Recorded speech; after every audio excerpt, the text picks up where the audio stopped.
और अब बात करते हैं बिहार विधानसभा चुनाव से जुड़ी बड़ी खबर और बड़े अपडेट की। महागठबंधन की प्रेस कॉन्फ्रेंस, साझा प्रेस कॉन्फ्रेंस आज होने जा रही है और इस दौरान मुख्यमंत्री के चेहरे का ऐलान हो सकता है। प्रेस कॉन्फ्रेंस में अशोक गहलोत भी मौजूद रहेंगे। अशोक गहलोत जो कि प्रभारी बनाए गए हैं, नियुक्त किए गए हैं, वो कल पहुंचे। तेजस्वी यादव से उनकी मुलाकात हुई, कई मुद्दों पर बातचीत हुई है। 5 से 7 सीटों पर फ्रेंडली फाइट हो सकती है, ये बात उन्होंने कही थी। बिहार में महागठबंधन में मचे महाघमासान को खत्म करने की कोशिशें तेज है। कांग्रेस ने चुनाव की रणनीति में अशोक गहलोत के तजुर्बे का लाभ लेने के लिए उन्हें पटना भेजा है। इससे पहले कल गहलोत ने राष्ट्रीय जनता दल के अध्यक्ष लालू प्रसाद से मुलाकात की, लेकिन ये बैठक महज 15 मिनट में समाप्त हो गई। हालांकि उम्मीद जताई जा रही है कि नामांकन वापसी की अंतिम तिथि तक सभी मुद्दे सुलझा लिए जाएंगे। आज कांग्रेस, आरजेडी और वामदल वाली महागठबंधन पहली बार संयुक्त संवाददाता सम्मेलन करने जा रही है। माना जा रहा है कि अभी 10 सीटों पर पेंच फंसा है। और वहीं अगर कांग्रेस की बात करें तो बिहार में खुद कांग्रेस की अपनी मुश्किलें खत्म होने का नाम नहीं ले रहे। आज सुबह पटना में सुबह 10 बजे से जो नाराज कांग्रेस के नेता है वो सदाकत आश्रम में आमरण अनशन पर बैठ जाएंगे। आप देखिए पूरी खबर। कांग्रेस में टिकट कटने से नाराज नेता और विधायक ने आज से आमरण अनशन पर बैठने का ऐलान कर दिया है। ये धरना बिहार कांग्रेस ऑफिस पर होगा। दरअसल कांग्रेस प्रभारी कृष्णा अल्लावरू के खिलाफ कांग्रेसी नेताओं ने मोर्चा खोल दिया है। धरने के ऐलान से पहले कल नाराज नेताओं ने पटना में एक आपात बैठक की और पार्टी ऑफिस में आमरण अनशन करने की ठान ली। नाराज कांग्रेस के नेताओं का आरोप है कि कांग्रेस प्रभारी कृष्णा अल्लावरू ने टिकट बंटवारे में पैसे का खेल किया है। राहुल गांधी पहले अल्लावरू पर कार्रवाई करें, नहीं तो आंदोलन तेज होगा। और आज बिहार में जेपी नड्डा की धुआंधार रैली होगी। 2 स्थानों पर चुनावी रैली को संबोधित भी करेंगे जेपी नड्डा। औरंगाबाद के हसपुरा में नड्डा की पहली रैली होनी है। दोपहर 2 बजे पातेपुर में रैली को संबोधित करेंगे।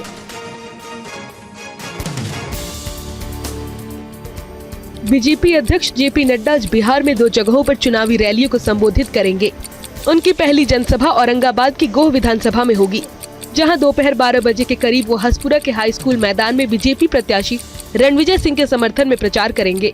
इसके बाद नड्डा पातेपुर विधानसभा के लिए रवाना होंगे और दोपहर 2 बजे पातेपुर में रामचंद्र सिंह उच्च विद्यालय खेल मैदान में बीजेपी प्रत्याशी के समर्थन में रैली को संबोधित करेंगे। इसके अगले ही दिन शुक्रवार को पीएम मोदी भी बिहार में 2 रैलियों को संबोधित करने जा रहे हैं।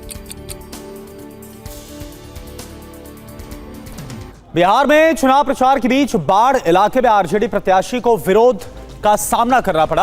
आक्रोशित भीड़ ने उनके काफिले पर पत्थर फेंका। आप देखिए रिपोर्ट, हुआ क्या। बिहार के बाढ़ में लोगों की ये भीड़ और आक्रोश तब देखने को मिला जब आरजेडी प्रत्याशी लल्लू मुखिया क्षेत्र में प्रचार के लिए पहुंचे थे। घटना बेढ़ना पश्चिमी पंचायत की है, जहां कुछ लोगों ने लल्लू मुखिया पर जानलेवा हमला कर दिया। प्रचार काफिले पर पत्थरबाजी में लल्लू बाल बाल बच गए, लेकिन 4 समर्थक जख्मी हो गए। विवाद बढ़ता देख लल्लू मुखिया को आखिरकार चुनाव प्रचार को रोककर वापस लौटना पड़ा। उन्होंने चुनाव आयोग से इसकी शिकायत की है।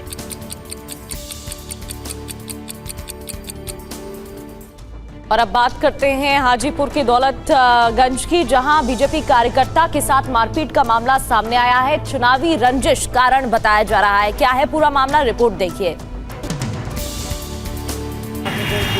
ये बीजेपी का चुनाव प्रचार वाहन है, जिस पर लगे पोस्टर बैनर को फाड़ दिया गया है। प्रचार वाहन के ड्राइवर का कहना है कि कुछ बदमाशों ने पोस्टर फाड़ने के साथ ही गाली गलौज की और उनका मोबाइल भी छीन लिया। घटना हाजीपुर के दौलतपुर का है। प्रचार गाड़ी चलाने वाले का आरोप है कि बदसलूकी करने वाले उपद्रवियों ने आरजेडी जिंदाबाद के नारे लगाए और आगे से नजर आने पर गोली मारने की धमकी दी। फिलहाल इस मामले में बीजेपी ने सदर थाने में शिकायत की है। अब सीसीटीवी फुटेज के आधार पर अभियुक्तों की तलाश की जा रही है। और वहीं भारत के ऑपरेशन सिंदूर में तबाह हुए पाकिस्तान के आतंकी संगठन खुद को एक बार फिर से खड़ा करने में जुट गए। भारत के हमले के बाद लश्कर और जैश की मुजफ्फराबाद में पहली बैठक होने जा रही है।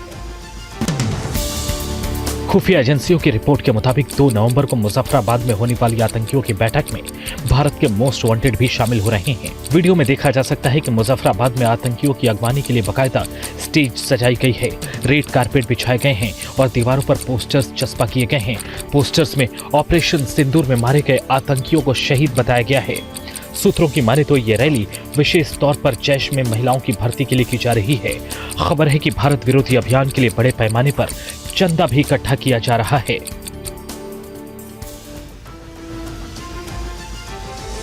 भारतीय सेना हर कसौटी पर खरी उतरी है, इसलिए सेना में बड़ी संख्या में हथियारों की खरीद हो रही है। मॉडर्न हथियारों से सेना को लैस किया जा रहा है। भारतीय सेना अपनी एंटी टैंक गाइडेड मिसाइल क्षमता को मजबूती दे रही है। स्वदेशी एंटी टैंक मिसाइल परियोजनाओं में भी तेजी आई है। जल्द ही भारतीय सेना को 2 लॉन्चर और 104 जेवलिन मिसाइलें मिलने वाली हैं। आत्मनिर्भर भारत के तहत DRDO की MP-ATGM और नाग मार्क 2 जैसी स्वदेशी परियोजनाओं में भी तेजी लाई जा रही है। खबरों के मुताबिक 107 NAMICA व्हीकल और 24 वाट नाग मार्क 2 ATGMS की खरीद का ऑर्डर जल्द ही दिया जाएगा। रक्षा मंत्रालय में आज होने वाली रक्षा अधिग्रहण परिषद की महत्वपूर्ण बैठक में इस प्रस्ताव को मंजूरी मिल सकती है। भगोड़े मेहुल चोकसी को भारत लाने का रास्ता साफ हो गया है। भारतीय जेलों में अमानवीय व्यवहार और गंदी बैरक के आरोपों के बाद बेल्जियम के अधिकारियों को मुंबई के आर्थर रोड जेल की तस्वीरें सौंपी गई।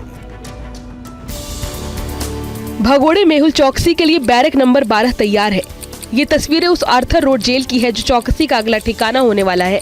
खबर है कि भारतीय एजेंसियों की ओर से बेल्जियम कोर्ट में आर्थर रोड जेल की तस्वीरें और वहां की सुविधाओं का प्रेजेंटेशन दिया गया। इससे पहले प्रत्यर्पण से बचने के लिए चौकसी ने गंदी बैरक में रखे जाने का आरोप लगाया था। भारतीय अधिकारियों ने बेल्जियम की अदालत में हलफनामा देकर कहा कि मुंबई का ये जेल अंतर्राष्ट्रीय हिरासत मानकों के हिसाब से पूरी तरह तैयार है। करोड़ों रुपए के PNB धोखाधड़ी मामले में चौकसी अभियुक्त है। और छठ पर्व को लेकर बड़ी संख्या में लोग अपने घर पहुंच रहे हैं। इसी कड़ी में रेल मंत्रालय ने एक वॉर रूम बनाया है, जिसे खुद रेल मंत्री अश्विनी वैष्णव जायजा भी ले रहे हैं और मॉनिटरिंग भी कर रहे हैं। देखिए रिपोर्ट। छठ पूजा के मद्देनजर रेलवे स्टेशनों पर यात्रियों की भारी भीड़ देखने को मिल रही है। नई दिल्ली रेलवे स्टेशन समेत देश के सभी रेलवे स्टेशनों पर सुरक्षा के कड़े इंतजाम किए गए हैं। दिल्ली पुलिस और रेलवे के अधिकारी लगातार व्यवस्था का जायजा ले रहे हैं। यात्रियों की सुविधा के लिए स्टेशन पर टेंट और हेल्प डेस्क स्थापित किए गए हैं।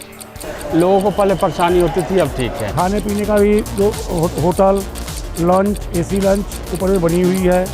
CCTV कैमरों की मदद से निगरानी के लिए कंट्रोल रूम भी बनाया गया है। और वहीं त्योहारों में जिस तरीके से भीड़ लगातार बढ़ रही है, इसको देखते हुए पश्चिमी रेलवे के अहमदाबाद मंडल ने भी ट्रेनों को लेकर खास तैयारियां की। अभी तक अहमदाबाद की बात करें तो यहां से 1.5 लाख से ज्यादा यात्रियों ने यात्रा की है। गुजरात के अहमदाबाद की ये तस्वीरें हैं, जहां कालूपुर, साबरमती और असरवा स्टेशन दिवाली और छठ पूजा के लिए जाने वाले श्रद्धालुओं से खचाखच भरे हैं। रेलवे ने भीड़ के लिए काफी व्यवस्थाएं की हैं। एक आंकड़े के मुताबिक अहमदाबाद से 1.5 लाख लोगों ने अब तक यात्रा की है। गुजरात में 1500 ट्रेनों की योजना बनाई गई है, जिनमें से 700 ट्रेनें अब तक चलाई गई हैं। छठ पूजा के लिए रेलवे ने गुजरात से 28 विशेष ट्रेनों की विशेष व्यवस्था की है, जो बिहार, झारखंड और पश्चिम बंगाल के लिए चलाई जा रही है।